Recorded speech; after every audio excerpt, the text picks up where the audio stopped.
స్థితిలో మోద ప్రమోదాలు ఉండవు. అంటే ఏమిటి? చాలా జాగ్రత్తగా డీప్గా ఆలోచించి తెలుసుకోవాలి. మనకు మొదలు కలిగేది ఆహా ఎంత బాగుంది అని, తరువాత కలిగేది ఈ బాగున్నది నాకైతే బాగుండేది కదా, తరువాత కలిగేది ఇది అందరూ అనుకుంటారు కదా, అందరికీ పంచుదాం. ఎలాగైతే అందమైన వస్తువు నీది కావాలనుకున్నావో ఆత్మవత్ సర్వభూతేషు, నువ్వు అనుకున్నట్టు వాడు అనుకుంటాడు, ఇంత వానికి ఇద్దాం. అంటే అందరిలో ఉండేవాడు, అందరికీ కావలసిన వాడు, అన్నీ తాగేవాడు ఎవరు? పరమాత్మే. ఎప్పుడైతే వాణ్ణి అందుకున్నావో, వాణ్ణి దర్శించావో, వాడి స్వరూపాన్ని సాక్షాత్కరించగలిగావో అదే ఆనందం, అదే పరమాత్మానందం. అంటే లౌకిక భాషలో మోదము అంటే ఆనందము, ప్రమోదము పర ఆనందము, ఆనందము పరమాత్మ. మనకు కౌరవులు పొందిన దాన్ని మోదము అంటారు. తమది కాని దాన్ని తమదిగా చేసుకొని రాజ్యం పాలించారు. దాన్ని తరువాత పాండవులు పొందారు, ఇది పరమానందం. తరువాత వాళ్ళు దాన్ని వదిలిపెట్టి స్వర్గారోహణం చేశారు, పరమానందం. ఇది అర్థరహస్యం. ఎందుకంటే ఇంత కష్టపడి ఇన్ని కుతంత్రాలు పన్ని, ఇన్ని కపటాలు చేసి, ఇన్ని ఘోరాలు చేసి సంపాదించిన రాజ్యాన్ని కౌరవులు నిలబెట్టుకోగలిగారా? లేదు. మరి అంత యుద్ధం చేసి ఇంతమందిని చంపి ఇన్ని చేసి ధర్మరాజు పట్టాభిషేకాన్ని పొంది ఎంతకాలం రాజ్యపాలన చెప్పుకున్నాం, ఎంతకాలం చేశాడు? ఆయన వదిలిపెట్టాడు. 35 ఏళ్ళు అయిపోయింది. ఎందుకు 35 ఏళ్ళు? ఇంకో 30 పెట్టరాదా? ప్రతి సంఖ్యలోనూ, ఋషుల యొక్క ప్రతి మాటలోనూ పరమార్థం ఉంది, పరమతత్వం ఉంది. దాన్ని తెలుసుకున్నప్పుడే ఆర్ష విజ్ఞానం కలుగుతుంది. 35 ఏమిటి? 35 అనరాదు. అంటే మనకున్నటువంటివి జ్ఞానేంద్రియములు 5, అవి పుట్టినవి 3 చోటే కదా, సత్వము, రజస్సు, తమస్సు. గుణత్రయంతో ఏర్పడినటువంటి జ్ఞానేంద్రియ పంచకం 35. ఎంతవరకైతే మనకు గుణత్రయంతో సంబంధం ఉంటుందో అంతవరకు 5 ఇంద్రియాలు పనిచేస్తాయి. ఎప్పుడు మనం గుణత్రయాన్ని దాటామో, ప్రకృతికి అవతల ఉన్నటువంటి పరమాత్మను సాక్షాత్కరించుకోగలిగామో పోతాయి.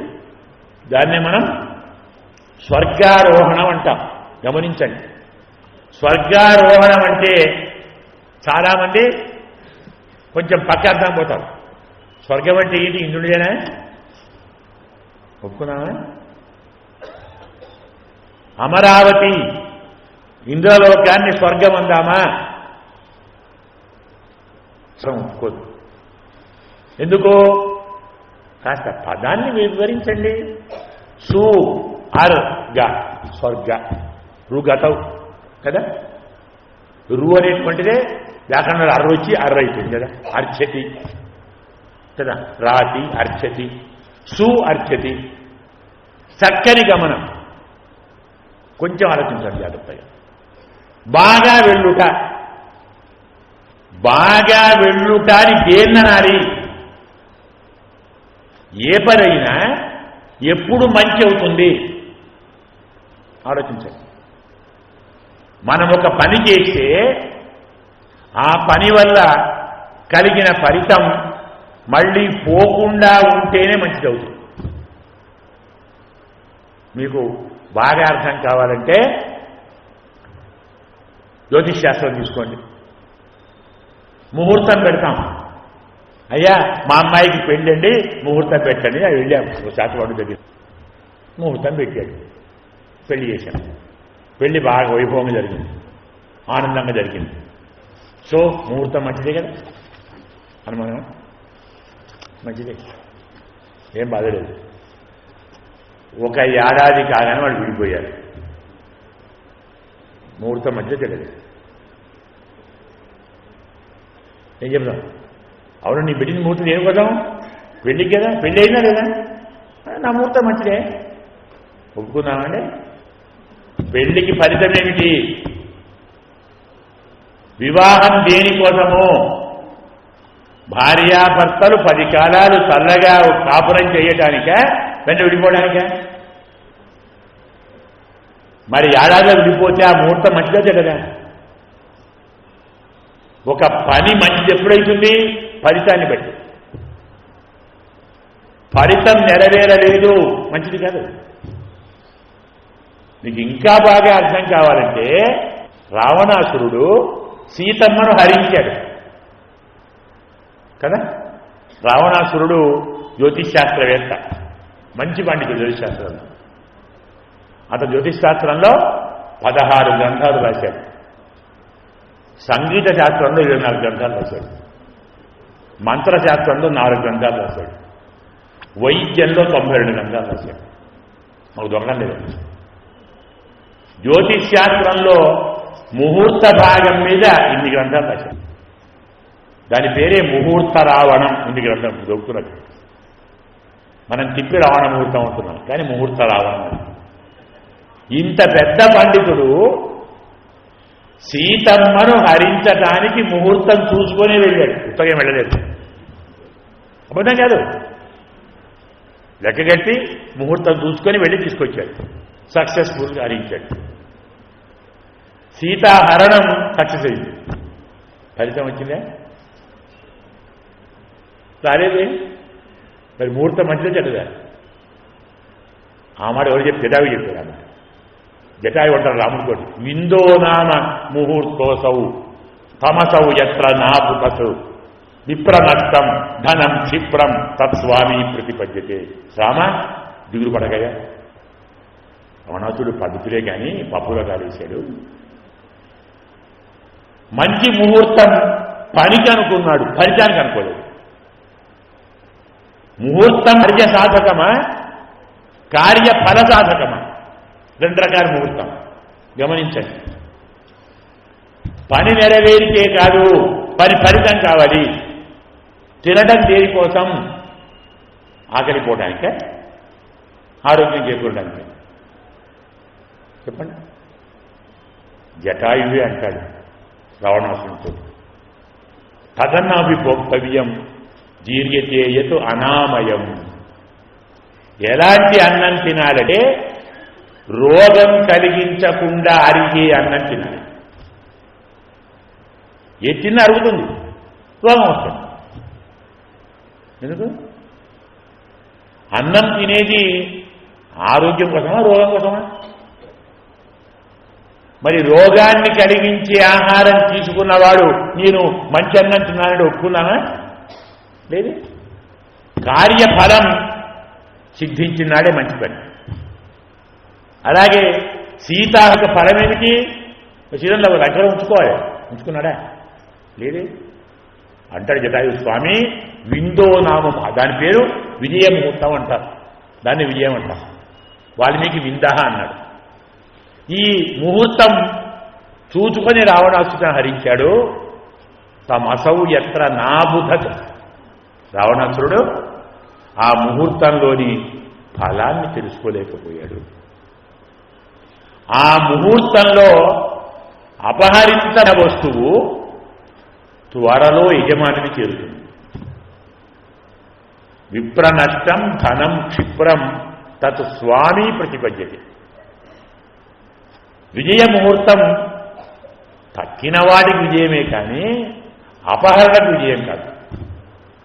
ఆ ముహూర్తంలో వస్తువు అపహరిస్తే ఆ వస్తువు ఎవరిదో త్వరలో వారికి చేస్తుంది. అంటే రావణాసురుని జ్యోతిష్ శాస్త్రంలో జటా పెట్టాడు, తప్పు చూపెట్టాడు. తప్పు చేశాడు రావణాసురుడు, పండితుడే. అయితే దీన్ని మనకు పాద్మంలో చెప్తాడు. ఇంత పెద్ద పండితుడు ఎందుకు తప్పు చేశాడు? కామి దోషం న పశ్యతి. సింపుల్. కోరిక బాగా పెరిగితే తప్పప్పుడు గమనించు. సీత కావాలి, సీతను తెచ్చుకోవాలి.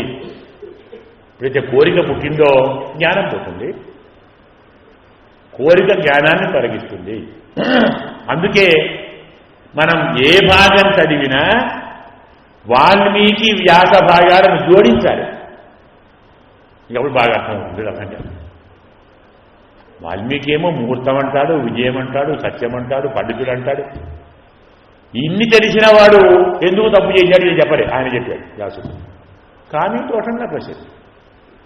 కోరిక ఉన్నవాడు తప్పును చూడలేదు. కాబట్టి ఒక పనితం అనేది పని ఎప్పుడు విజయవంతమవుతుంది అంటే ఫలితం కలిగినాడే. దుర్యోధనుడు రాజ్యాన్ని పొందాడు, ఫలితాన్ని పొందలేదు. ధర్మరాజు రాజ్యాన్ని పొందాడు, ఫలితం పొందాడు. అదేంటండి వెళ్ళిపోయాడు కదా. పొందడానికి ఫలితం ఎదుటివానికి ఇవ్వటం, అనుభవించడం కాదు. దానం స్వత్వస్య భోగ. భోగం అంటే ఏమిటి? మనకు మాట ఉంది, ఏకః స్వాదు నపుంజీత. రుచిగల దాన్ని ఒక్కడు తినకూడదు. నీకు ఒక లడ్డూ ఇస్తే ఇందరు ఇక్కడ కూర్చుంటే ఒక్కడిని తినుకుడు కూర్చుంటే ఎలా ఉంటుందండి పరిస్థితి? అందరు కూర్చుంటారు, మనం తింటూ ఉంటాం. మనందరూ ఏ దుర్మార్గుడురా, ఏం రోగం ఇంత ఇస్తే ఏమైంది వీడికి? ఇంతమంది రోగం వీడికి ఏమిటి అంటే వాడు రోగం దాకా ఇంకా ఆరోగ్యం వస్తుంది. ఇంకా అదేం బాగుంటుందండి. ఇన్ని కళ్ళు చూసి వీడికి ఏమిటి ఇంత ఇవ్వకూడదా? మరి అంత పిచ్చినారు ఏంటి? నాకు తింటే అరుగుతుందా? అది 10 మందికి ఇచ్చి తింటే బా ఎంత ఉంటుందండి, అందరికీ పంచుతున్నారు అంటే ఏది ఫలితం? స్వత్వానికి ఫలితం. ఒక వస్తువు నీది అనుకుంటే ఫలితం ఏమిటి? నీవు దాచుకోవటం కాదు, 10 మందికి ఇవ్వటం. నీదనుకున్న దాన్ని, ఆ వస్తువు నీదనుకున్నప్పుడు నీకు ఎంతటి ఆనందం కలిగిందో అంతకంటే 100 రెట్లు ఆనందం 10 మందికి పంచినప్పుడు కలుగుతుంది. అందుకే మనకు నరకాల్లో ఒక నరకం ఉంది, కుంభీపాకం. తెలుసా ఎంత కుంభకం అంటే? పెద్ద మూకుడు, బాణవి అంటాం. మనం పకోడీ బజ్జీలు గోరిస్తామే, పెద్ద మూకుడు. దానిలో నూనె పోస్తారు, బాగా నూనె మసులుతూ ఉంటుంది. మనం వెళ్ళగానే అవసరం అందులో ముంచి తీస్తాడు బాగా లేదా. ఎంతవరకు గోలేదు, ఎంతవరకు గోలేదు, గోలు ఇంకో దాన్ని ముంచుతాడు అన్నమాట. చాలా హాయిగా ఉంటుంది. దాన్ని కుంభి అంటే కుంభంలో పాకం అన్నమాట. ఏం లేదు కుంభి పాకం అంటే. ఈ నరకం ఎవరికి? రుచిగల వస్తువు 10 మంది చూస్తుండగా ఎవరికీ పెట్టకుండా ఒకడే తిన్నవానికి నరకం. కుంభీపాక తదాజ్ఞేయ యదా స్వం భక్ష్యతే స్వయం పరేభ్య నహి దత్వైవ తత్ తస్య నరకం భవే అని శాస్త్రం. చిన్న వస్తువు పండే ఉంది, తలోముఖ ఇవ్వు.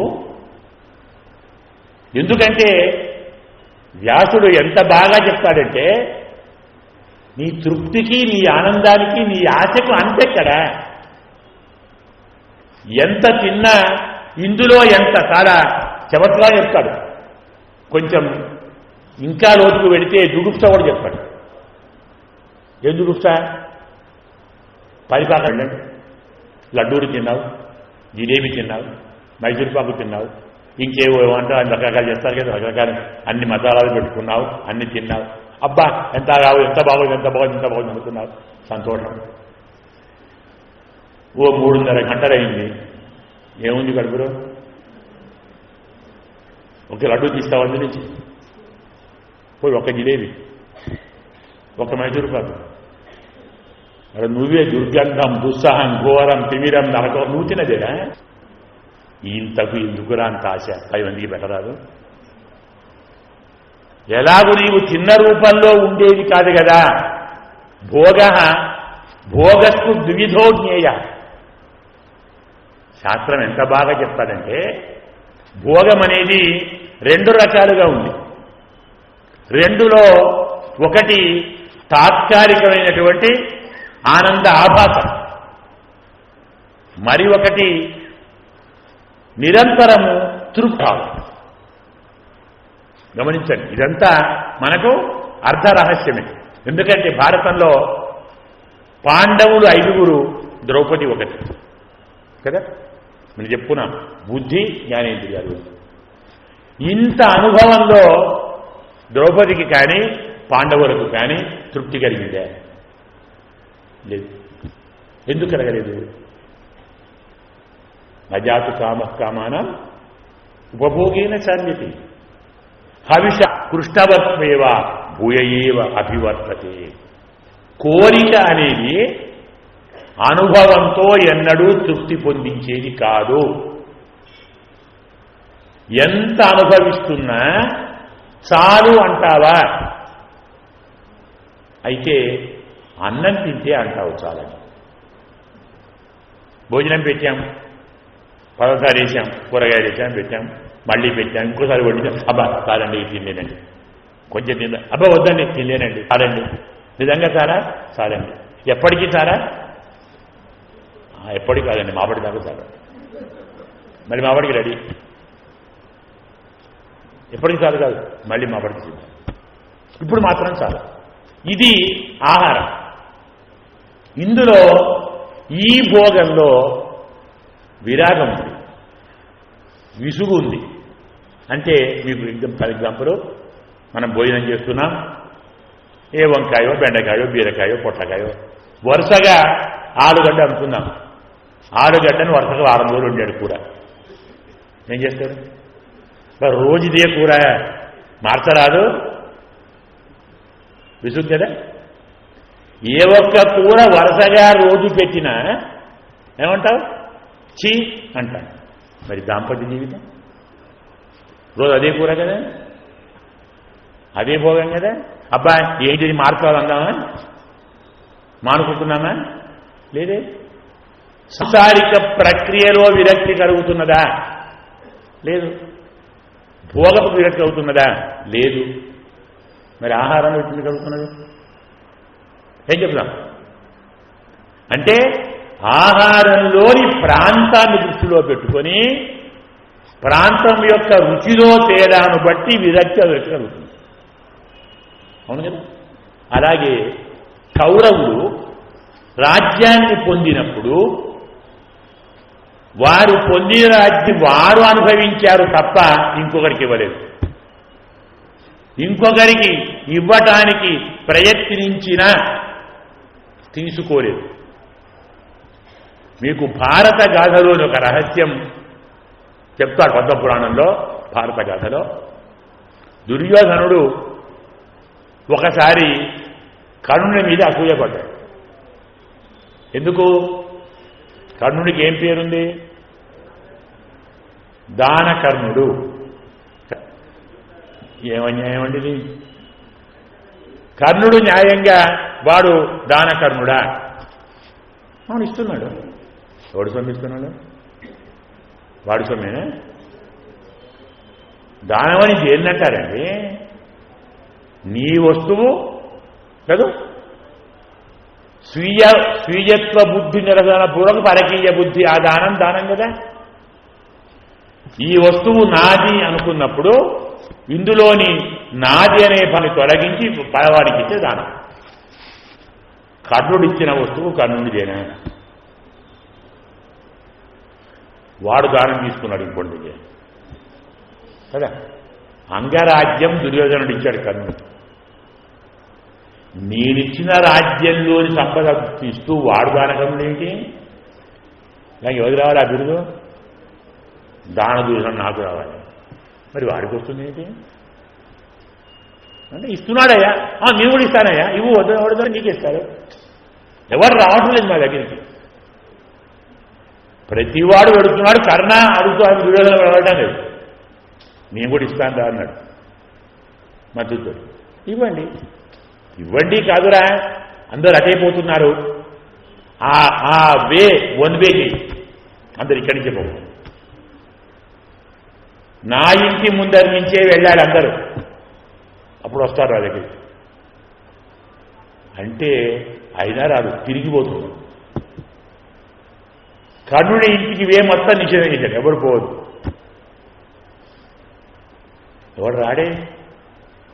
అదృష్టం బాగుందో బాగలేకో మహా కుంభవృష్టి మొదలైంది. ఒక 16 రోజులు పెద్ద వానబడింది నిరాటంకం. ఇన్ని రోడ్లన్నీ బంద్. ఓడొస్తాడు వాడు తిరిగాడు. దుర్యోధనుడు కూర్చున్నాడు, చూస్తున్నాడు, ఏదో ఉంటున్నాడు. ఒక వృద్ధ బ్రాహ్మడు కట్టె పట్టుకొని పొడుచుకుంటూ వస్తున్నాడు. బాగా అంటున్నాడు, అయ్యి అని పిలువు. వచ్చాడు. అక్కడికి పోతున్నావయ్యా? అయ్యా కర్ణుడింటికి పోతున్నాను. నేను ఇస్తాను కదా, వాడేందుకో? అయ్యా మీరు ఇస్తే మంచిదే. చెప్పు ఏం కావాలి నీకు? ధనం కావాలా, వస్త్రాలు కావాలా? బ్రాహ్మడి కావాలి. ఎందుకండి పాత రోజుల్లో బ్రాహ్మణుడు ఆస్తిని కోరలేదు. బ్రాహ్మణస్య హి దేహోయం నహి భోగాయ కల్పతే, భారతం వాక్యం. బ్రాహ్మణుని శరీరం భోగాన్ని కోరదు. కృచ్రాయ తపసేచ ఇహ, ఈ లోకంలో బ్రాహ్మడు తపస్సు చేస్తాడు, కష్టపడతాడు. పరత్ర భోగాయ కల్పతే, అక్కడ భోగం. అక్కడంటే పరమాత్మ దగ్గర అహమన్నం అహమన్నం అహమన్నం, అది భోగం. మాకు ధనం ఎందుకండి? మరి ఏం కావాలయ్యా నీకు? యజ్ఞం చేస్తున్నామండి, ఒక బండెడు ఎండు కట్టెలు కాదు, ఇంతే కదా. అదే నాకు ఎన్నిగంటి పంపించురా. అయ్యా పోయింది. ఎక్కడుండే ఎన్నిగంటడు? 16 రోజులు వర్షం పడుతున్నాడు ఆగకుండా, అన్ని తడిచినాయి కట్టెలు. అయ్యా లేవండి. లేవేమిట్రా? 16 రోజులైందండి వర్షం పడబట్టి. పడవని కట్టెలు లేవు, అన్ని పచ్చివి. ఇంకెవరిని అడుగురా? నాకెందుకండి వేరే. సరేలేండి అక్కడికి పోతాను.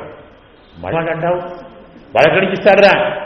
అయ్యా నన్ను పోనీయండి, మీకెందుకు బాగా, మీరు ఇవ్వలేదు కదా, అక్కడికి పోతాను. సరే పో, చూస్తాను పో. పోయాడు. వీడు చూస్తున్నాడు. వీడు ఏం చేస్తాడు? కనుమతి ఎక్కడికి ఇస్తారు? కనుమతి మాత్రం ఎక్కడ లేవు కట్టెలు. ఒక 5-6 గంటల్లో 12 బండ్ల కట్టెలు తీసుకొని వస్తుంది. చూశాడు. అదే వస్తున్నాడే, పిలువయా. ఇచ్చాడా? ఇచ్చాడండి. ఏమి ఇచ్చాడు? 2 గంటలు ఇచ్చాడండి. ఎక్కడి నుంచి ఇచ్చాడు? ఇల్లు పైకప్పు ఇప్పు ఇచ్చాడు, కప్పు ఇప్పించాడు. అవి ఎండే ఉంటాయి కదా, కప్పు తడవదు.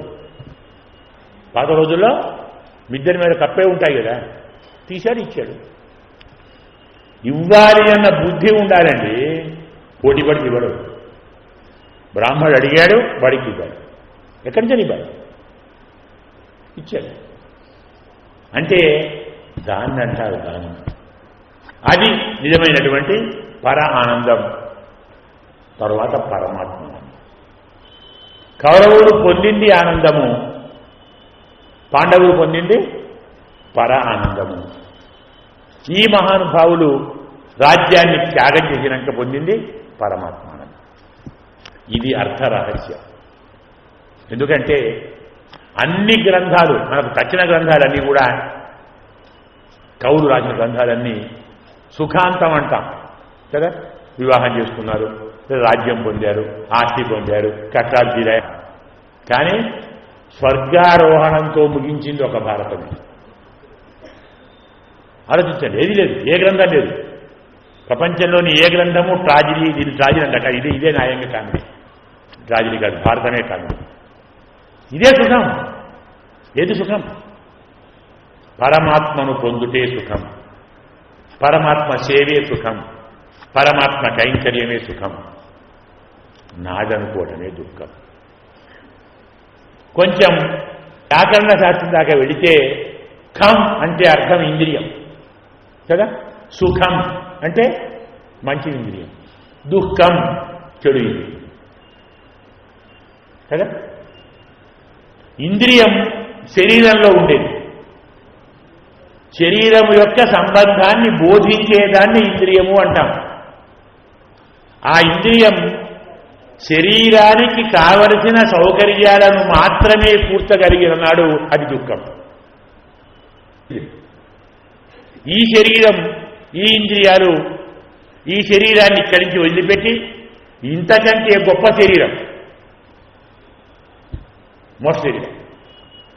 మనకెప్పుడు ఆత్మ, ఇంకో రహస్యం గమనించాలి, ఆత్మ ఎప్పుడూ శరీరం లేకుండా ఉండదు కదా. నిరాధారం నజీవేత నా తిష్టేత.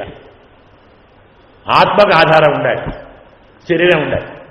అయితే పాంచభౌతికం లేదు, యాతనా శరీరం లేదు, భోగ శరీరం లేదు, యోగ శరీరం లేదు, పారమార్థిక శరీరం, దాన్ని పంచభూతం వైదిక శరీరం అంటారు, ఉప శరీరం అంటారు.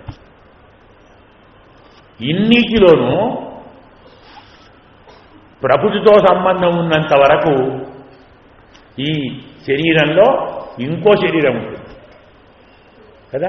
దాన్ని ఏమంటారు? సూక్ష్మ శరీరం అంటారు. ఇది స్థూల శరీరం, దీనిలో ఉండేది సూక్ష్మ శరీరం. ఈ స్థూల శరీరం ఎన్ని కోట్ల సార్లు తగలబడ్డా అది మాత్రం తగలదు. సూక్ష్మ అలాగే ఉంది. మళ్ళీ ఈ ఆత్మ ఏ శరీరంలోకి వెళితే అందులో ముందుపోతుంది. అందులోనే మనః తిష్టతి తస్మిన్ వై శరీరే సూక్ష్మ సంజ్ఞకే. సూక్ష్మ శరీరము, అందులోనే మనస్సు. మనసా సహ గచ్చతి సూక్ష్మం అని బృహదారణ్యక. సూక్ష్మ శరీరం మనస్సుతో కలిసి అందులోకి వెళుతుంది. అంటే మనం ఈ శరీరంలో చేసిన అన్ని కర్మల వల్ల సంస్కారం ఉండే అదంతా అందులో ఫీడ్ అయి ఉంటుంది. ఇప్పటి భాషలో చెప్పాలంటే ఏం పాడంట, కంప్యూటర్ భాషలో చెప్పాలంటే మెమరీ చిప్ అంటారు. ఈ మెమరీ చిప్పు ఇంకో దాంట్లో పడేస్తే ఇవన్నీ అందులోకి వచ్చేస్తాయి. పనిలేదు, కుటుంబ పనిలేదు. అలాగే ఈ శుభ శరీరం ఏ దేహంలోకి వెళుతుందో ఈ సంస్కారాలు, ఈ వాసనలు ఇవన్నీ అక్కడికి పోతాయి. అందుకే అప్పుడే పుట్టిన పాప శిశువు నాలుకపై పాలకుక్క వేస్తే ఏం చేస్తాడు? సప్పరిస్తాడా, ఉమ్మేస్తాడా? వాడికి ఎవడు చెప్పాడు సప్పరిస్తామని? వాడు పుట్టింది అప్పుడు కదా. గమనించండి, ఎక్కడిది ఇది? అదే చేతి వేసామనుకోండి, ఏం చేస్తాడు? ఎవడు చెప్పాడు? ఇది పనికిరాదు, ఇది పనికొస్తుంది, ఇది నాకు రుచిగా. ఎక్కడిది నీకు ఆ రుచి జ్ఞానం? ఎక్కడికి వచ్చింది నీకు? దీన్ని తీసుకోవాలి, ఎక్కడికి వచ్చింది? అందుకే వేదాంత శాస్త్రం మరొక రహస్యం ఉంది, అందరూ మనం చూస్తూనే ఉన్నాం. అప్పుడే పుట్టిన పాపను పక్కన ఏం చేస్తారు? ఎంబడే పుట్టగానే తలకిందుల పడేస్తారు, చెంపదెబ్బలేస్తారు, గిల్లుతారు, విచ్చుతారు, నీళ్లు చల్లుతారు, అటు ఇటు ఊపుతారు, గోలగోల చేస్తారు. ఎందుకు? ఏడువారు. పుట్టిన పాప ఏడువారు. ఏడిస్తేనే ఆరోగ్యం. బాలానం బోధనం బలం కదా. అలా అనుకోకుంటే ఏమనుకోవాలంటే మనం పుట్టడం దేనికోసం అన్నమాట? ఎవడన్నమాట? అవునండి. పొరపాటున మనం ఎడవకుంటే మన చుట్టూ ఉన్నది దేనికోసం అన్నమాట? వాళ్ళు ఏడిపించడానికి. సమాజం అంతా ఉన్నది ఏడిపించడానికే, మనం పుట్టింది ఏడవడానికే. ఇంత బాగా చెప్తుంటే ఇంకా సంసారం ఆనందం ఏంటండి? ఈ తత్వం చెప్తారు చమత్కారంగా పని. కాబట్టి ఆనందము, పర ఆనందము, పరమాత్మ. కౌరవులది ఆనందము, పాండవుల ప్రాథమిక దశ పరానందము, స్వర్గారోహణం పరమాత్మ. ఇలా సంక్షేపంగా మనం ఈ భాగాన్ని తీసుకుంటే ఇందులో అర్ధరహస్యం. ఇది అర్ధరహస్యం. సంపాదించడము పరమార్థం కాదు, సంపాదించిన దాన్ని అనుభవించుట పరమార్థం కాదు, అనుభవించడం వల్ల కలిగిన ఆనందము పరమార్థం కాదు. నీవు ఏ వస్తువు సంపాదించినా యత్ పరస్మై దీయతే స ఆనంద, యత్ పరత్ర అనుభూయతే స ఆనంద.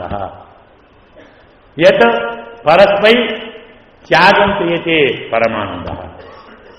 ఇతరులకు ఇచ్చేది వేరు, ఇతరుల కోసం అందించేది వేరు, ఇతరుల అనుభవానికి అందించేది వేరు.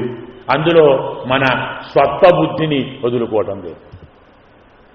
స్వత్వబుద్ధిని వదులుకొని నాది అన్న భావాన్ని తొలగించుకొని దాన్ని ఎదుటివాటాం. వాడు కూడా తీసుకున్నవాడు మళ్ళీ నాది అనుకుంటే ఇద్దరికీ దుఃఖమే. ఈ రహస్యం చెప్పడానికే మహాభారతంలో భాగవతం కదా మీకు ఏకదంటాం నృగపాఖ్యానం ఉంటుంది. నృగోపాఖ్యానం. నృగమహారాజు చక్రవర్తి ఇక్ష్వాకుపుత్రుడు నృగుడు ఉన్నాడు. ఇతను కొన్ని లక్షల గోవులు దానం చేశాడు. లక్షలు. ఒకసారి ఒక బ్రాహ్మణుడికి ఇచ్చినటువంటి గోవు తప్పించుకొచ్చి మరి రాజు దాంట్లో చేరింది. రాజుగారు ఆవుల్లో చేరింది. బ్రాహ్మణుడికి ఇచ్చాడు ఆవు, తప్పించుకుని వచ్చి రాజుగారు ఆవుల్లో చేరింది. ఈ రాజుగారు మళ్ళీ ఆవులు ఇంకో బ్రాహ్మణుడికి ఇచ్చాడు. వాడికేం తెలుసు 100 లక్షల ఆవుల్లో అయ్యావు. వాడు గుర్తుపట్టాడు మొదటి బ్రాహ్మణుడు, ఈ ఆవు నాది, నువ్వు నాకు ఇచ్చావు. కాదు నాది, నాకు ఇచ్చాడు రాజు. ఇద్దరు వెళ్ళారు. నాది అంటే నాది. రెండు నిజమే. అవునా, నిజమే, నేనే తప్పు చేశాను. నీకు కావాలంటే ఇంకో 100 ఆవులు 1000 ఆవులు తీసుకో, ఈ ఆవులు ఇచ్చేసి. నాకు ఆదాయాలు కాదు. ఒకసారి ఇచ్చిన ఆవును మరొకరికి ఇచ్చాడు కాబట్టి వీడికి పాపం. అది వీడిదేమని న్యాయం. ఇచ్చినాక వాడిదైంది. మళ్ళీ దాన్ని వీడికి ఇచ్చాల్సిన ఎక్కడుంది? లేదు. అందుకే వాడు ఊసర వెళ్ళి అయ్యాడు. పాపం. ఇక్కడ భారం చెప్తుంది బాగుంటుంది. అంటే ఏమిటి? మనది అనుకున్నది ఇతరులకు ఇచ్చిన తర్వాత మళ్ళీ దానిలో మనది అన్న భావం రాకూడదు. మన భావం వచ్చేసింది, దాన్ని దొంగతనంతో సమానం. చౌర్యేనే సమం జ్ఞేయమని చేస్తారు. నరకం వస్తుంది. కాబట్టి కౌరవులు ఎదుటి రాజ్యాన్ని తనది అనుకున్నారు. అది చౌర్యం. పోనీ తీసుకుంటే తీసుకున్నారు, కొంత దానం చేశారా? కాదు, నాకే కావాలన్నాడు. ఇంకా పరమచౌర్యం. దీన్ని పాండవులు తీసుకున్నారు. తీసుకొని అతను నాది అనుకున్నాడా? గమనించండి, భారత భాగంలో దుర్యోధనుడు కౌరవులు రాజ్య పాలనలో రాజ్య అనుభవాన్ని ఎంత బాగా వర్ణిస్తాడో వ్యాసుడు. అలాగే ధర్మరాజు పరిపాలన చేస్తుంటే పయఃపేర నిభాషయ్య దాంతా కాంచన రాజతా ఎత్ర సర్వత్ర సంతిష్టన్ స్వయం భూమౌకి చేరతి. ధర్మరాజు చక్రవర్తి, అనంత భోగాలున్నాయి, పాలలు లాంటి చక్కని శయ్యలున్నాయి, ఏనుగు దంతా ఏనుగు మంచాలున్నాయి, చాలా ఉన్నాయి. ఇన్ని ఉండి కూడా ధర్మరాజు రాజుగారి కిరీటాన్ని చెయ్యి మీద పెట్టి దాని కింద పడుతున్నాడు. భూమి చెయ్యెవరికి? రాజు కదా. రాజెవరు? కిరీటం కదా. అర్రబెట్టాడు. నేను భూమి పడుకున్నాను. ఇదేమిట్రా? అక్కడ పడుకుంటే మరి ఇక్కడికి రాం కదా.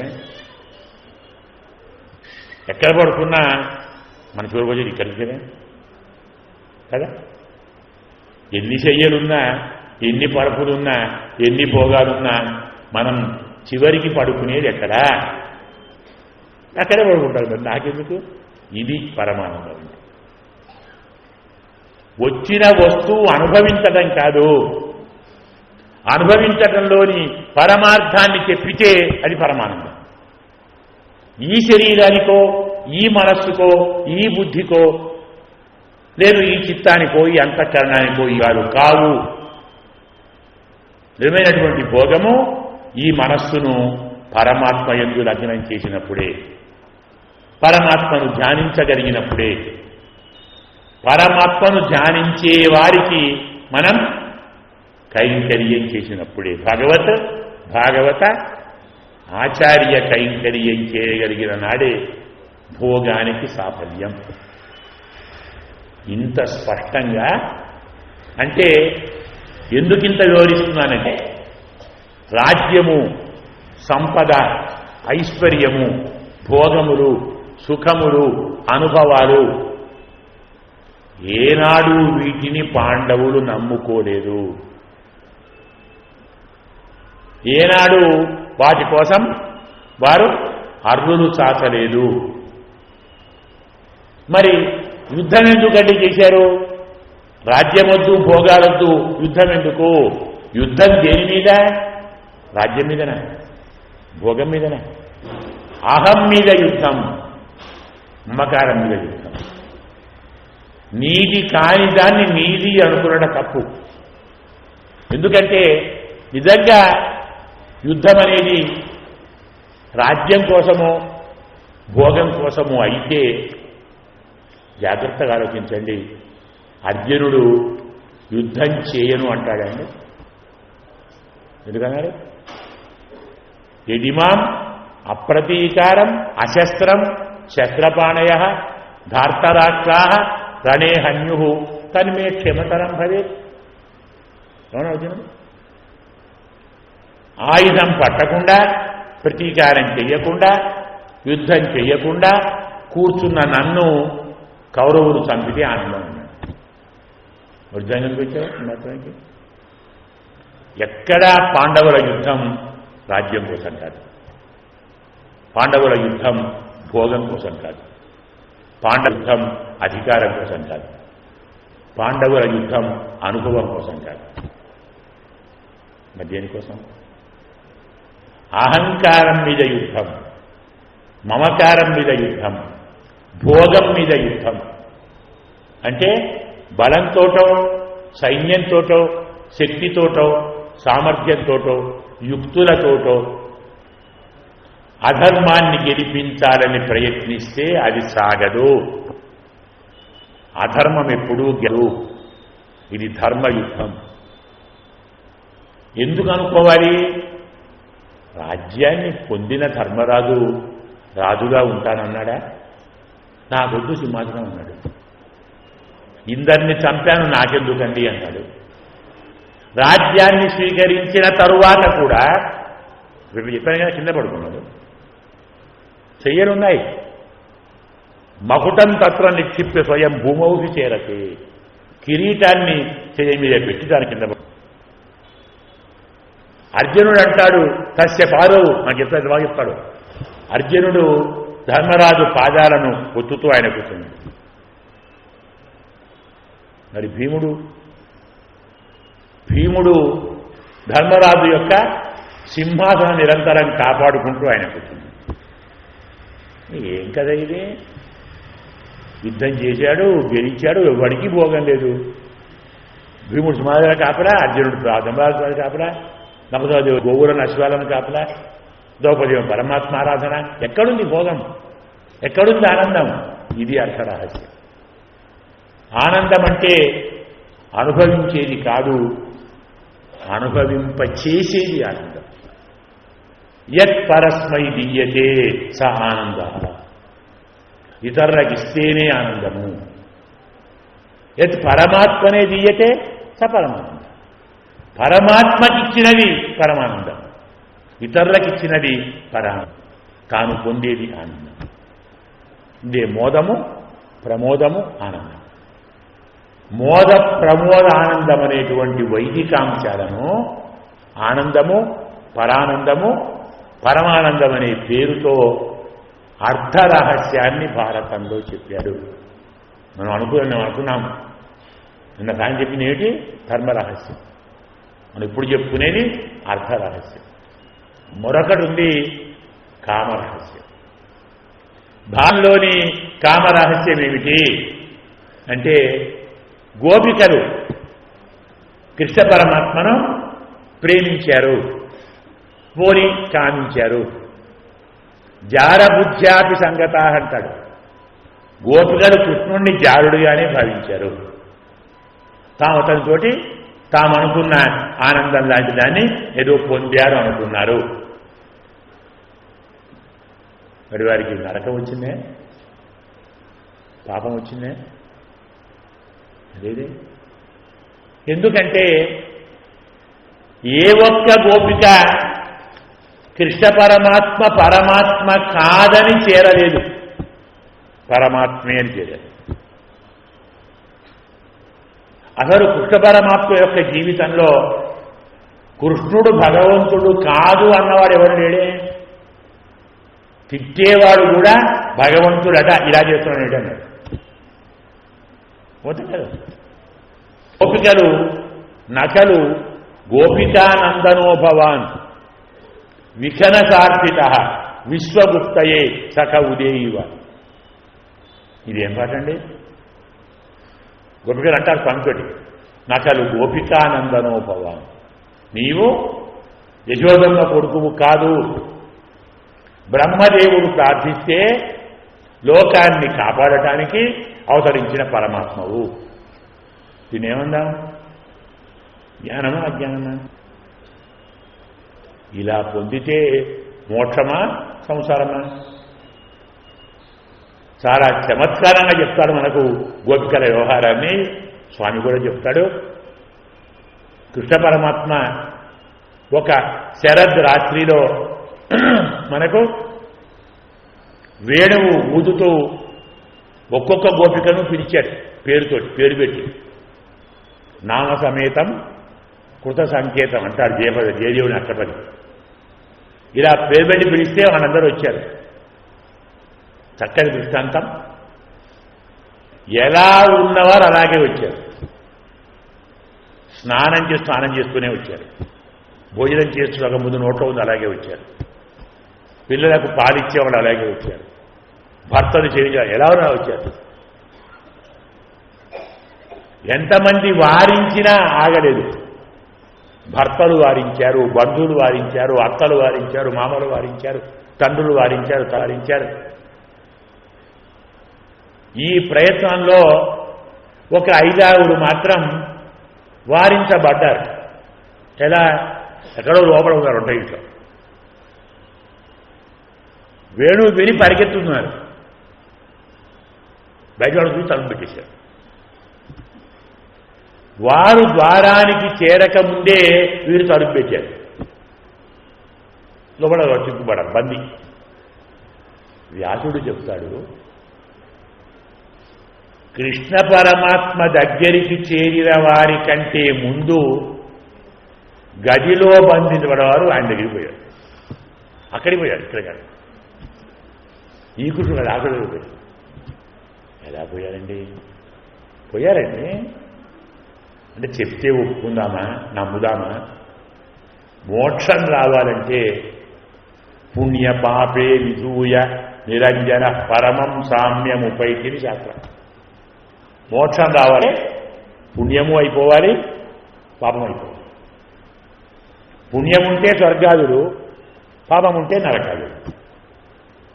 రెండు లేకుంటే మోక్షం. రెండు లేకుండా ఉంటాయండి? ఎలా ఉంటాయండి? మనము ఏ పని చేయకుంటే రెండు లేకుండా ఉంటాం. మరి ఏ పని ఉంటామా?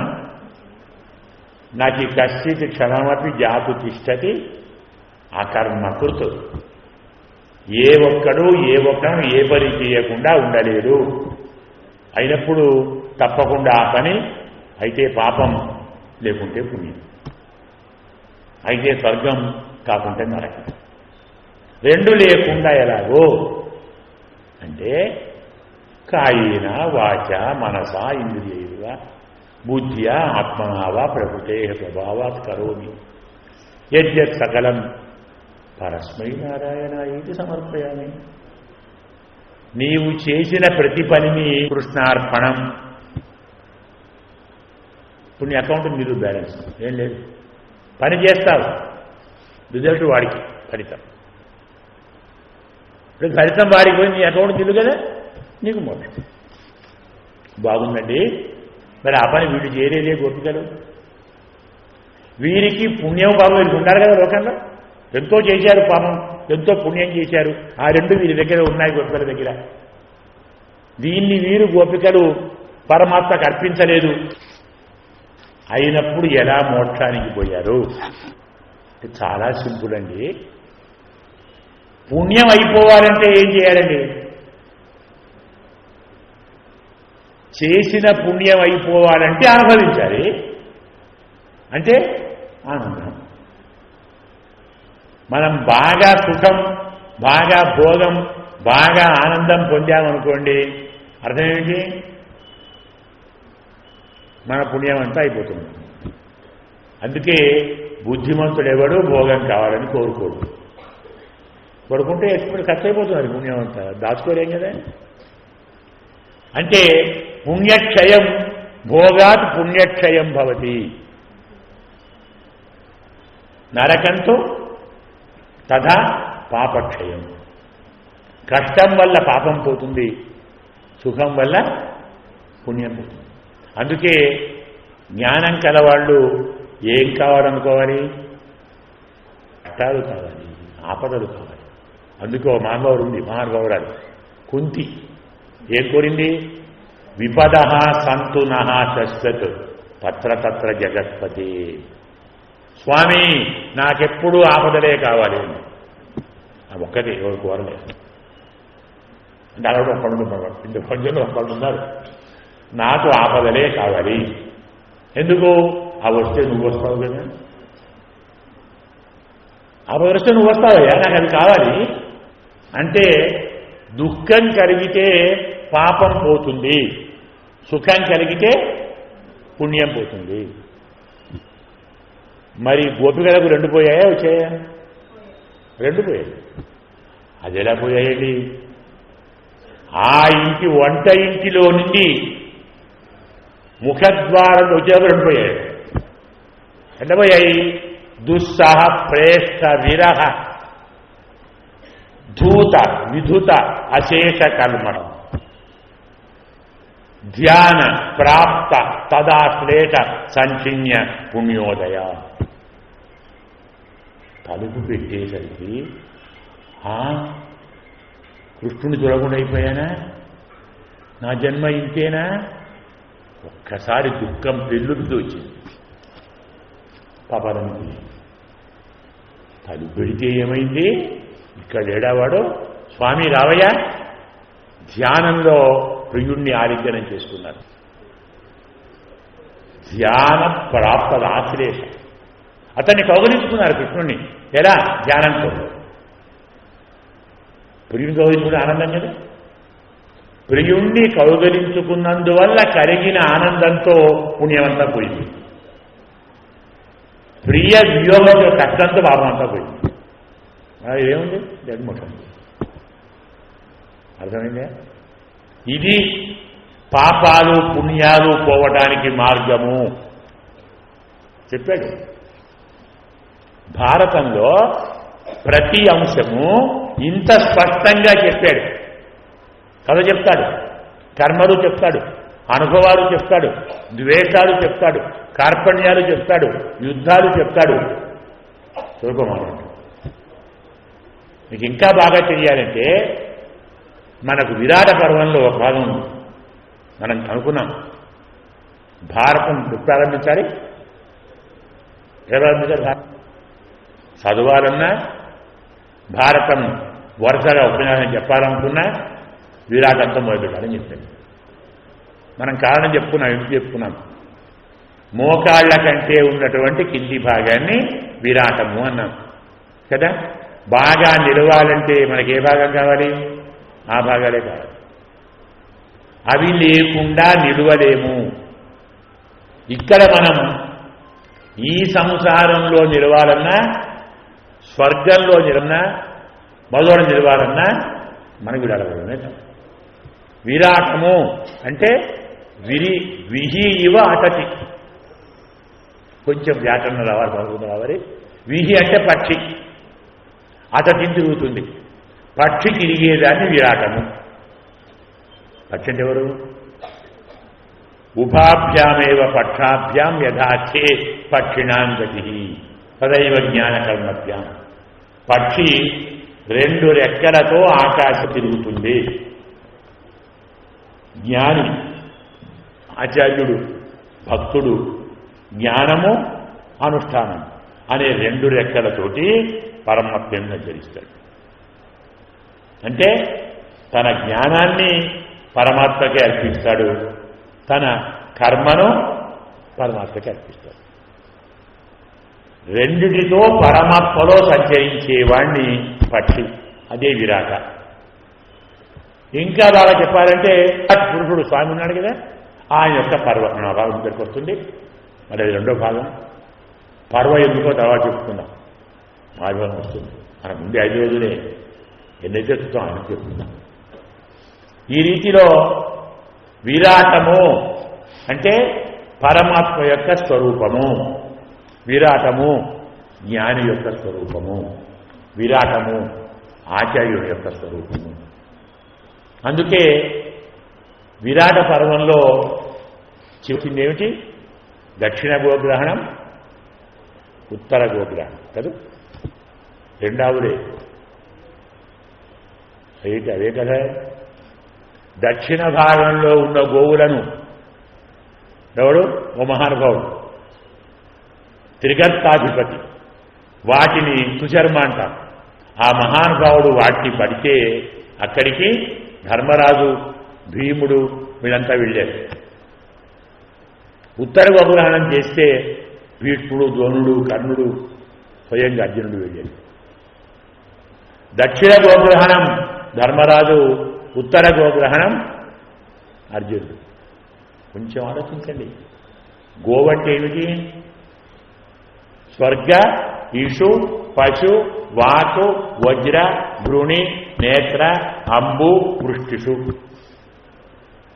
నానార్థ నిఘంటువులో గోశబ్దగిన అర్థాలు ఉన్నాయి. స్వర్గమని, ఇషు అని, పశువు అని, వాక్ అని, వజ్రమని, కిరణమని, నీరని, వర్షమని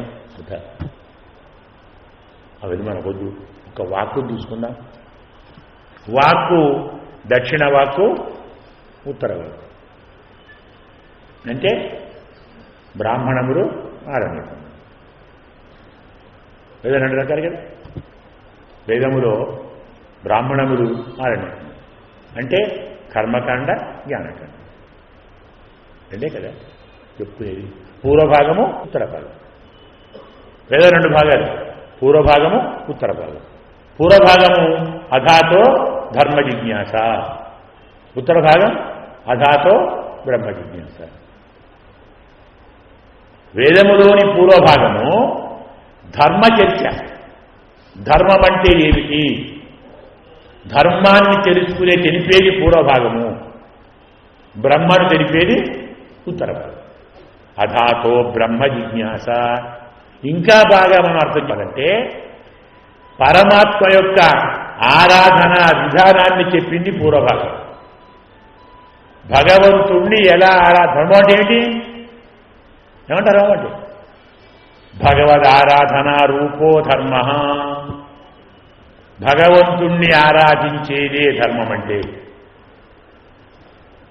పరమాత్మ ఎలా ఆరాధించాలి? స్నానము, వస్త్రము, భోజనము, నిద్ర, ఇవన్నీ ఏంటి మనకేనా? భగవదారాధన. స్నానం అంటే ఏమిటి? దేవాలయాన్ని కడుక్కుంటున్నాను. ఒంటి మురికి కాదు, మనస్సు మురికి పోగొట్టుకుంటున్నాను. దేహమేరా దేవాలయం కదా. మరి శరీరం మీద నీళ్లు పోసుకుంటుంటే దేని కడుక్కున్నట్లు లెక్క?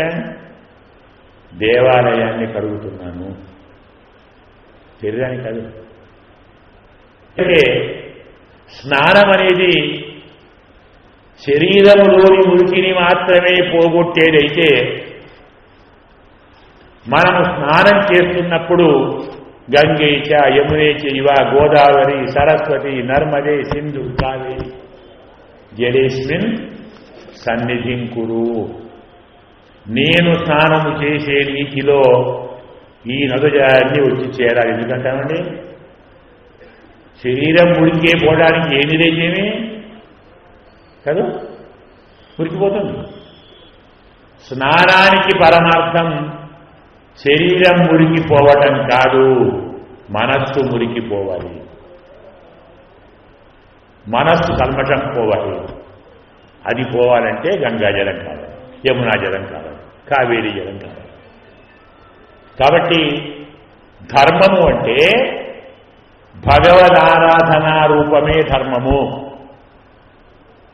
భగవద్ రూపము అంటే అది ఉత్తర మీమాంస, ఇది పూర్వమీమాంస. అది పూర్వభాగము, ఇది ఉత్తర భాగం. దీన్ని దక్షిణ గోగ్రహణము, ఉత్తర గోగ్రహణం.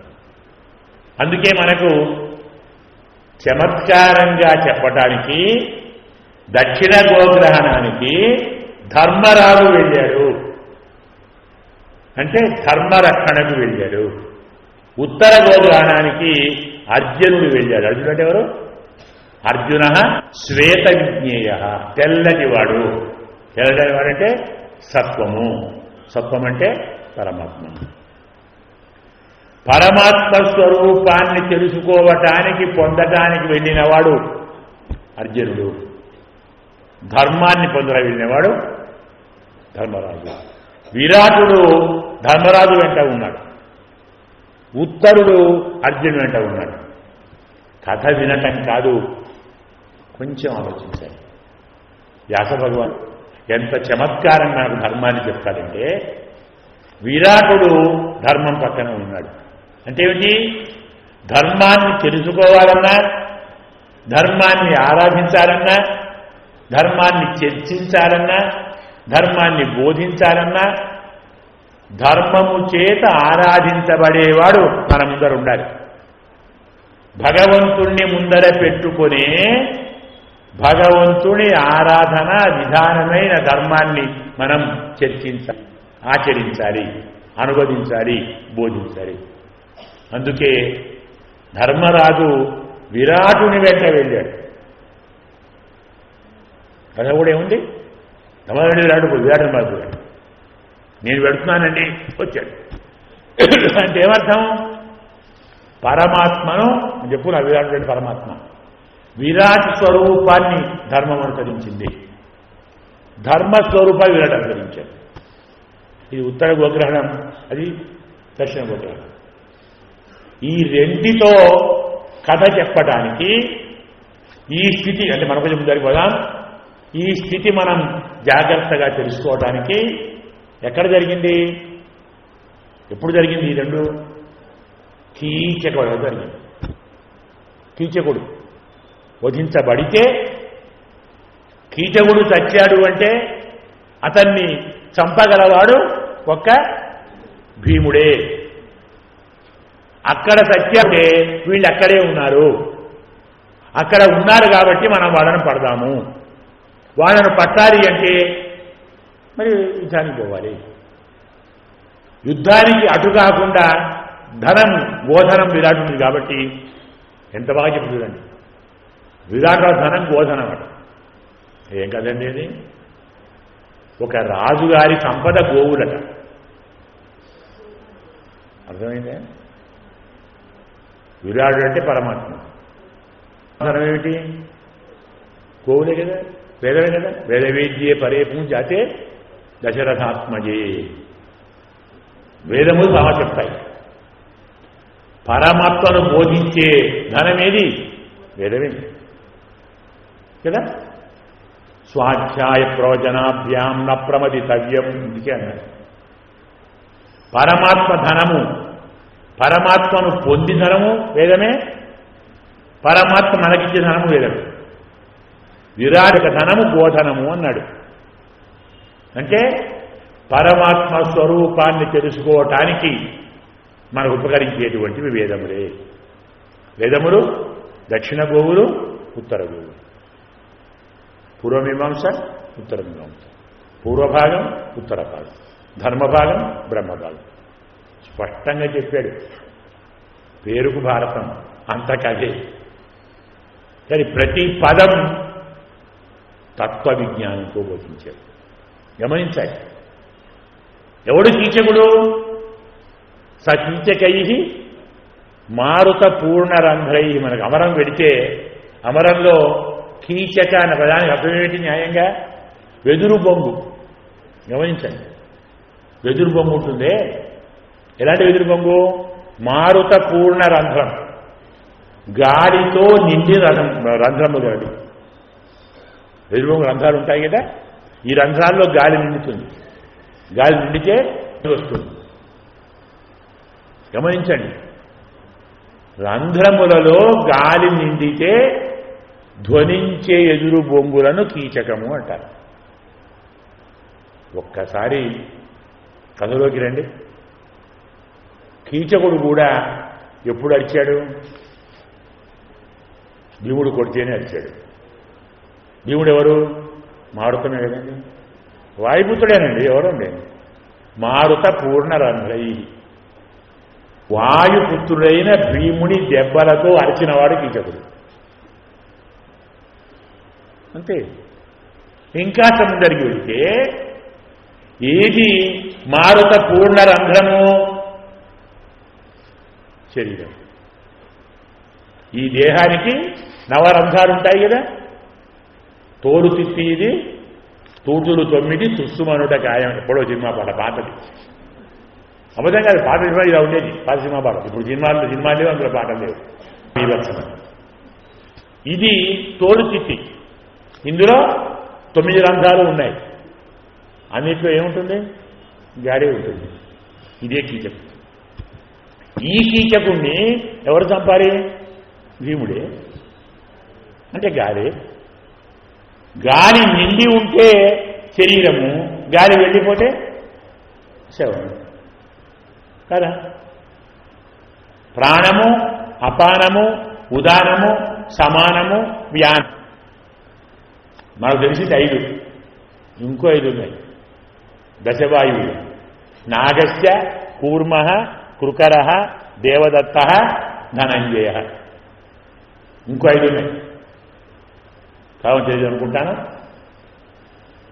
మన శరీరంలో ఏ ఏ అవకాశాలలో కదలిక ఉందో అదంతా వాయువు ఉంటుంది. స్పందనం అనేది వాయు యొక్క ధర్మం. వాద్వారే నాగ ఆఖ్యాత. మనం మాట్లాడుతున్నామా? మాట్లాడడం పెదవులు కదులుతున్నాయా? వాయువు ఉండాలి కదా. ఈ వాయువు పేరు నాగము. కూర్మ ఉన్మీలనే స్మృత. కనులు తెరుస్తాం, కనులు మూస్తాం. రెండే వాయువు కూర్మము. క్రకరాచ్య క్షుతం జ్ఞేయం. మనం తుమ్ముతాం, అప్పుడు గాలే కదా. ఆ వాయువు పేరు క్రకరము. దేవదత్తాత్ విజృంభణం. ఆవరిస్తాం, అకయు దేవదత్తము. నజహాతి మృతం వాపి సర్వవ్యాపి ధనంజయ. ధనంజయ వాయువు చనిపోయిన వాణ్ణి కూడా వదిలిపెట్టాడు.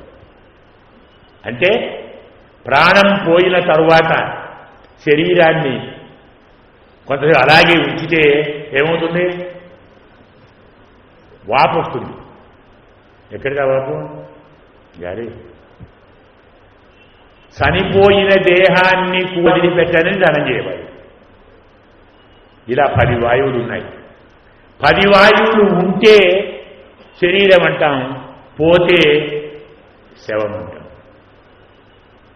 కీచకుణ్ణి భీముడు చంపాడు అంటే అన్ని దేహాలను వాయువు వెళ్ళిపోయింది అన్నమాట. అంతే కదా. అవునండి, మన భారతమే. చిన్న చిన్న కథలే, చిన్న చిన్న కట్టాలే. వ్యాస భగవానుడు ఎంత అద్భుతంగా చెప్పాడు. కథ వింటున్న వారెవరు ఇది అర్థమాని అనుకోరు. కీచకుణ్ణి భీముడు చంపాడు. భీముడంటే మారుతి. మారుత పూర్ణరంధ్ర కీచక. గాలితో నింపబడ రంధ్రములు కలవి. రంధ్రాలు నిండి ఉంటే మా కీచకుడు వెళ్ళిపోతే ఇంకోటి.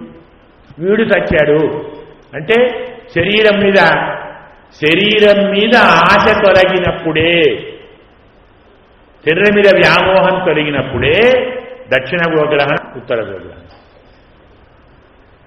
కాదు. మనం ఎప్పుడు వేదాలను స్మరిస్తాం, ఎప్పుడు వేదాంతాన్ని జ్ఞాపకం చేసుకుంటాం. శరీరము, మనస్సు, బుద్ధి, ఇంద్రియములు, సంపదలు, భోగములు, అనుభవములు, ఆనందములు, భార్య, పిల్లలు, ఇళ్ళు, రాజ్యము అనుకున్నంత వరకు మనకేం పని వేదంతో? నేను కష్టపడుతున్నాను. ఈశ్వరోహం, అహోగి, సిద్ధోహం, బలవాన్, సుఖీ, యక్షే, దాస్యామి, మోదిచ్చే ఇత్యజ్ఞాన విమోహిత. అనేక చిత్త విభ్రాంత పతంతి నరకేషు. శరీరం మీద, ఇంద్రియముల మీద, అవయవాల మీద, భోగం మీద ఆశ ఉన్నంత కాలం మనకు వేదమదు, వేదాంతము వద్దు, తత్వము వద్దు.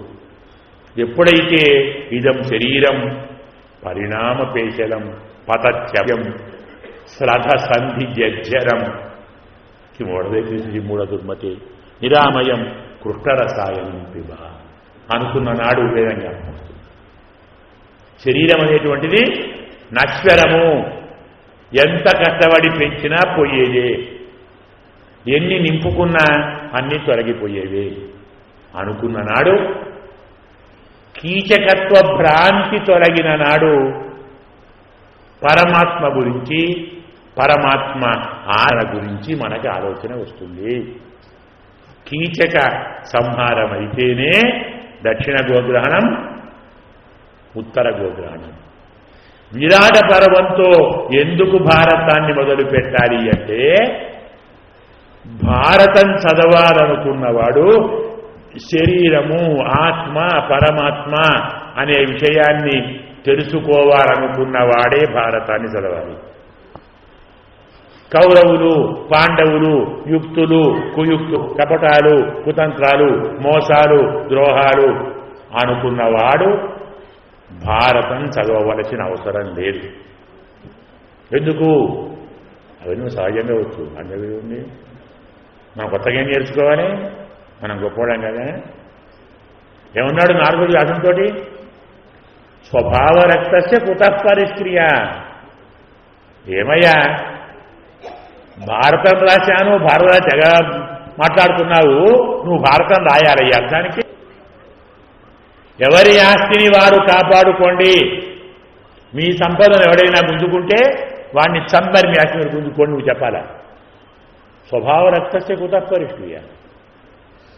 సహజంగా అదే పని చేస్తారయ్యా. ప్రతి వ్యక్తి తన ఆస్తిని తాను కాపాడుకుందాం అనుకుంటాడు. అక్కడ నీ బోధ లేదు. మరి ఏం చేయాలి? నీ బోధ ఎక్కడంటే ఏది నీ ఆస్తో చెప్పు, అది సమానమే. నా ఆస్తిని నేను కాపాడుకోవాలనే మాట కరెక్ట్. కానీ ఏది నీ ఆస్తి? శరీరం నీ ఆస్తే, ఆత్మ నీ ఆస్తే. శరీరాన్ని కాపాడుకునేవాడు సంసారి, ఆత్మ కాపాడుకునేవాడు జ్ఞాని.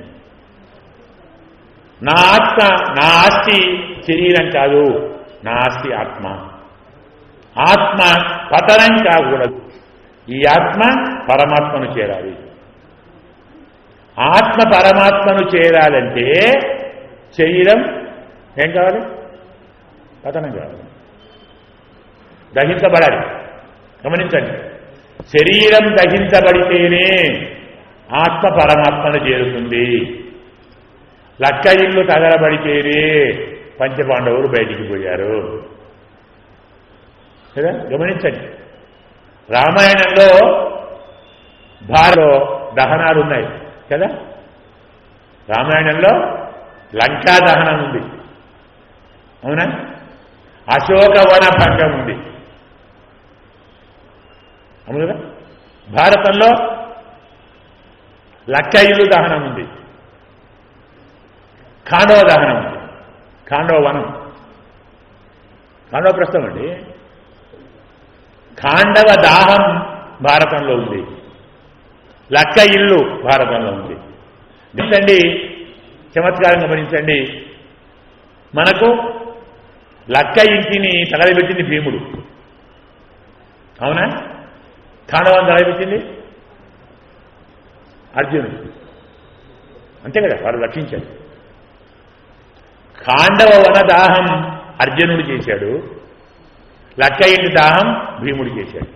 అంటే వాడు వాయుపుత్రుడు, వీడు ఇంద్రపుత్రుడు, అవునా? రామాయణంలో కూడా లంకను తగలబెట్టింది హనుమంతుడు. ఎవరి పుత్రుడు? వాయుపుత్రుడు. ఎంత బాగా ఉంది, కొంచెం ఆలోచించండి కథను.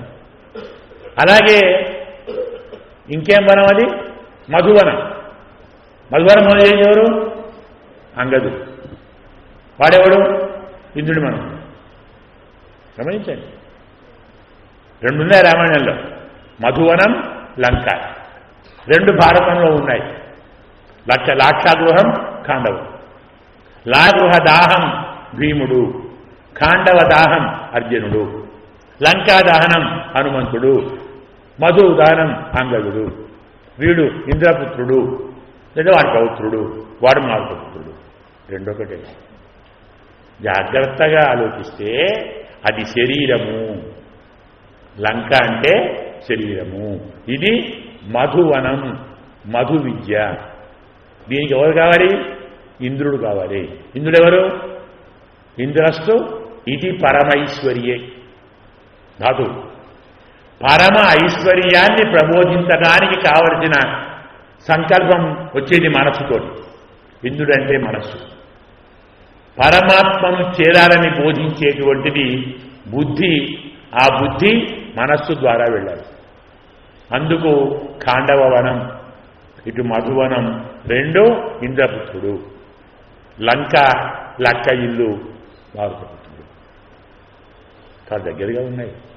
ఎటుబడి కథలోని పాత్రలోని ఆంతర్యం మనం జాగ్రత్తగా తెలుసుకోవాలి. ఎందుకు వస్తున్నామంటే విరాట పర్వంతోటే ఎందుకు భారతాన్ని ప్రారంభించాలి, తక్కినవి చాలా ఉండగా అన్న సందేహం వచ్చినప్పుడు భారతం చదవాలనుకునేవాడు మానసికంగా ఎలా ఉండాలి? శరీరము, ఆత్మ, పరమాత్మ, ఈ జ్ఞానం కావాలి అని సిద్ధపడి అలాంటి వాడు పరమాత్మను పొందటానికి, పరమాత్మను చేరటానికి, పరమాత్మ జ్ఞానము, బ్రహ్మజ్ఞానము సంపాదించాలనుకున్నవాడు భారతాన్ని చదవాలి అనే సూచనకు విరాటంతో భారతం మొదలుపెట్టాలి. అయితే పరమాత్మ జ్ఞానం కావాలి, పరమాత్మ యొక్క స్వరూపం కావాలి అనుకున్నవాడు మరి మొదలు తెలవాలి. శరీరం అంటే తెలవాలి కదా. శరీరం అంటే ఏమిటి? మనస్సు అంటే, బుద్ధి అంటే ఏమిటి, ఇంద్రియాలంటే ఏమిటి, ఆత్మ అంటే ఏమిటి, ఇవన్నీ తెలియాలి. కాబట్టి లౌకికమైనటువంటి స్వరూపాన్ని, స్వభావాన్ని అవగతం చేసుకొని ఇవన్నీ పరమాత్మను చేరటానికే, పరమాత్మను అందుకోవటానికే, పరమస్వరూపం తెలియటానికే అనే రహస్యం విరాట పర్వంలో పొందటం. మనం ఈ రీతిలో చెప్పుకున్నప్పుడు భారతంలోని కామ రహస్యం ఏమిటి అంటే గోపికలు పరమాత్మను జారబుద్ధితో చేరినట్టు కనపడ్డా మోక్షానికి పోయారు.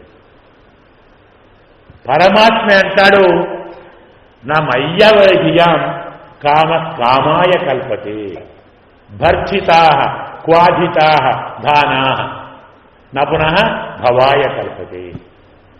స్వామి చెప్పాడు, నా యందు మనస్సు ఉంచిన వారి కోరిక సంసారానికి కాదు, మోక్షానికి.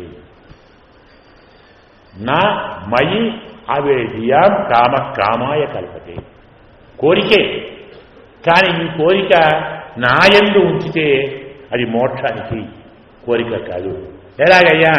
భర్చితా క్వాధితా ధానా నది బీజాయ కల్పతే. మనం విత్తనం వేస్తాం. విత్తనం వేయాలంటే గింజలు ఏం చేయాలి? తడపాలి, మొలక రావాలి, అప్పుడు విత్తనం వేయాలి.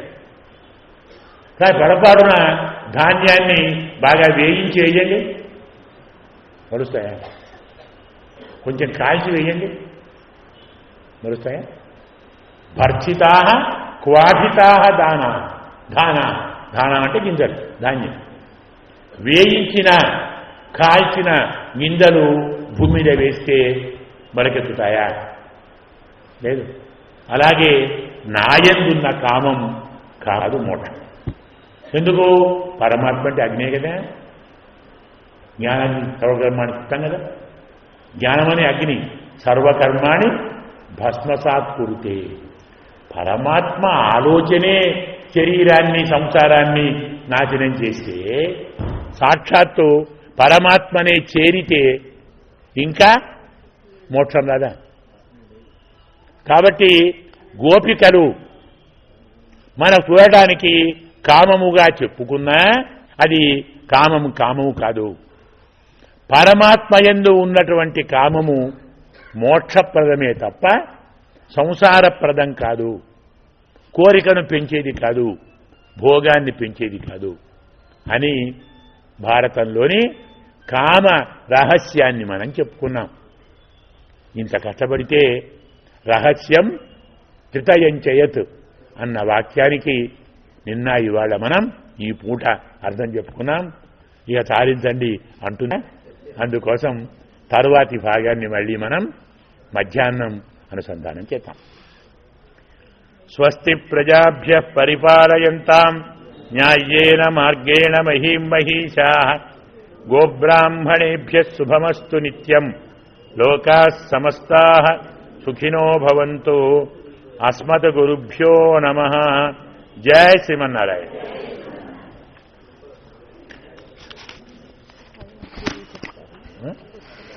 మైకు పోయి చెప్పండి. చెప్పండి.